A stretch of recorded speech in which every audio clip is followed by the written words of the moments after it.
Assalamualaikum warahmatullahi wabarakatuh. Perkenalkan, saya Fitriatus Sabrina, mahasiswa PPG Prajabatan Fisika Gelombang 1 dari Universitas PGRI Kanjuruhan, Malang. Di sini saya akan mempresentasikan terkait dengan lesson planning atau RPP yang terdiri dari penyusunan, evaluasi, dan refleksi dari RPP terbaik saya yang telah saya implementasikan di sekolah PPL saya, yaitu SMA Negeri 6 Malang. Pada kesempatan kali ini, kita akan membahas terkait dengan rencana pelaksanaan pembelajaran atau RPP terbaik saya yang telah saya implementasikan di SMA Negeri 6 Malang. Yang kedua yaitu terkait dengan evaluasi pembelajaran. Yang ketiga terkait dengan refleksi pembelajaran. Dan yang terakhir terkait dengan rencana tindak lanjut.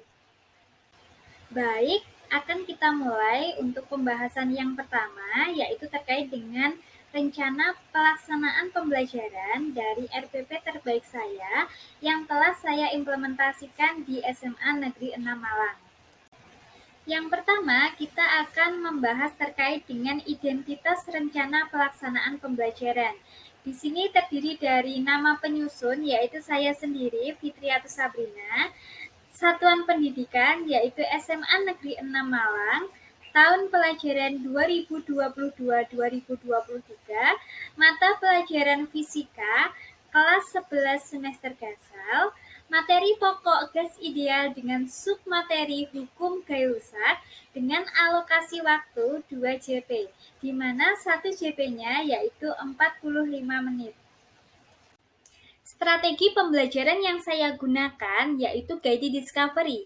Mengapa saya menggunakan guided discovery? Berikut merupakan beberapa alasan mendasar mengapa saya menggunakan guided discovery. Untuk yang pertama, karena guided discovery melibatkan secara maksimal kemampuan peserta didik dalam mencari, menemukan sesuatu secara sistematis, logis, dan analitis. Untuk yang kedua, dalam guided discovery ini, peran guru yaitu membimbing peserta didik dalam menghubungkan pengalaman yang telah ia terima dengan permasalahan baru untuk menemukan konsep, agar menjadikan pembelajaran tersebut bermakna. Dalam kegiatan pembelajaran terdapat 3 tahap, yaitu pendahuluan, inti, dan penutup. Pada pendahuluan terdapat sintaks guided discovery, yaitu stimulasi atau stimulation. Pada tahap inti terdapat sintaks guided discovery, yaitu identifikasi masalah atau problem statement, pengumpulan data atau data collection, pengumpulan data dan hasil atau data processing and verification, dan generalisasi atau generalization. Yang terakhir yaitu tahap penutup. Pada tahap pertama, yaitu pendahuluan, terdapat sintaks stimulasi atau stimulation, di mana pada sintaks ini, guru memberikan pretest untuk melihat kesiapan belajar peserta didik. Pretest di sini berfungsi sebagai asesmen diagnostik kognitif. Selanjutnya, guru menyiapkan dan mengkondisikan kelas, termasuk bertanya terkait dengan kabar peserta didik. Selanjutnya, guru memberikan apersepsi berupa video cairan yang berada di sekitar piring dapat masuk ke dalam gelas pada saat lilin padam, seperti yang terlihat pada gambar. Dan selanjutnya, peserta didik mengamati video tersebut, diharapkan muncul sebuah pertanyaan atau masalah, yaitu mengapa cairan yang berada di sekitar piring dapat masuk ke dalam gelas pada saat lilin padam. Dan yang terakhir yaitu guru menyampaikan tujuan pembelajaran. Selanjutnya, pada tahap inti terdapat sintaks identifikasi masalah atau problem statement, di mana pada sintaks ini peserta didik mengidentifikasi masalah. Nah, masalah yang diharapkan muncul yaitu bagaimanakah hubungan antara perubahan suhu terhadap tekanan gas dalam ruang tertutup pada volume konstan. Dan yang kedua, peserta didik menyampaikan suatu hipotesis, di mana hipotesis yang diharapkan itu sesuai dengan rumusan masalah. Sintaks berikutnya yaitu pengumpulan data atau data collection. Pada sintaks ini, peserta didik membaca LKPD Hukum Gaylusak dengan bantuan media simulasi PET. Selanjutnya, peserta didik memperhatikan penjelasan dari guru mengenai kegiatan yang akan dilakukan. Dan yang ketiga, peserta didik membentuk kelompok. Nah, di sini kelompok berdasarkan pada kesiapan belajar. Nah, kegiatan pembelajaran yang telah saya lakukan ini telah terintegrasi dengan pembelajaran berdiferensiasi, sehingga kelompok berdasarkan pada kesiapan belajar ini merupakan implementasi dari diferensiasi proses. Selanjutnya yaitu guru membimbing atau mengguide peserta didik cara menggunakan aplikasi PET Gas Properties.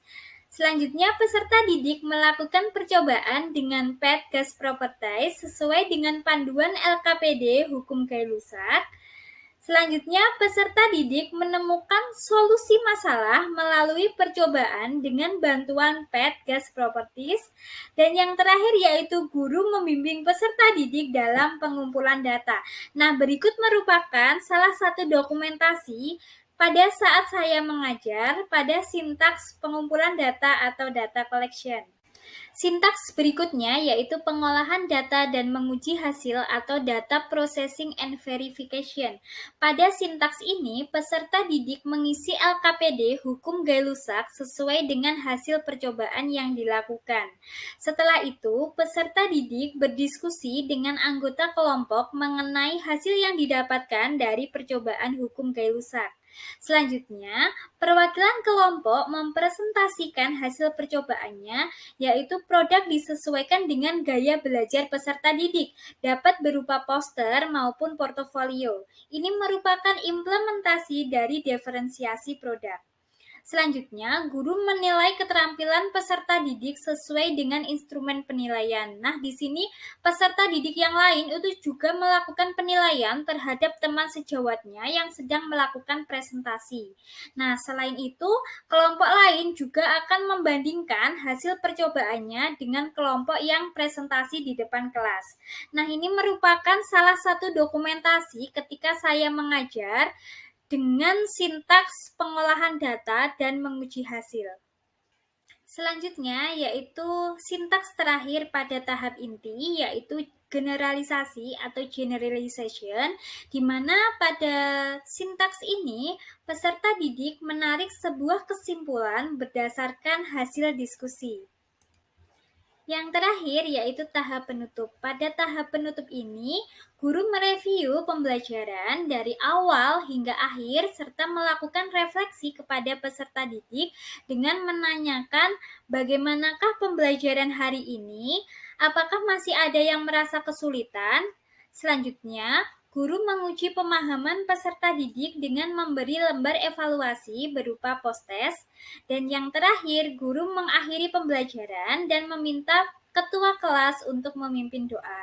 Berikut merupakan salah satu dokumentasi saya ketika mengajar di SMA Negeri 6 Malang pada tahap penutup. Selanjutnya, kita akan membahas terkait dengan evaluasi pembelajaran. Evaluasi pembelajaran yang dilakukan itu terdiri dari 3 ranah, yaitu kognitif atau pengetahuan, keterampilan atau psikomotor, dan yang terakhir sikap atau afektif. Untuk kognitif itu berupa pretest dan posttest. Untuk psikomotor atau keterampilan itu berupa penilaian saat melakukan percobaan, penilaian saat melakukan presentasi, dan penilaian teman sejawat. Untuk sikap atau afektif itu berupa penilaian saat melakukan kegiatan percobaan. Selanjutnya, kita akan membahas terkait dengan refleksi pembelajaran. Setelah proses pembelajaran berlangsung, maka dilakukan refleksi pembelajaran bersama dosen pembimbing lapangan atau DPL, guru pamong, serta teman-teman PPL Fisika Unikama. Nah, adanya refleksi ini bertujuan sebagai bahan evaluasi serta berguna agar pembelajaran yang dilaksanakan berikutnya itu lebih baik.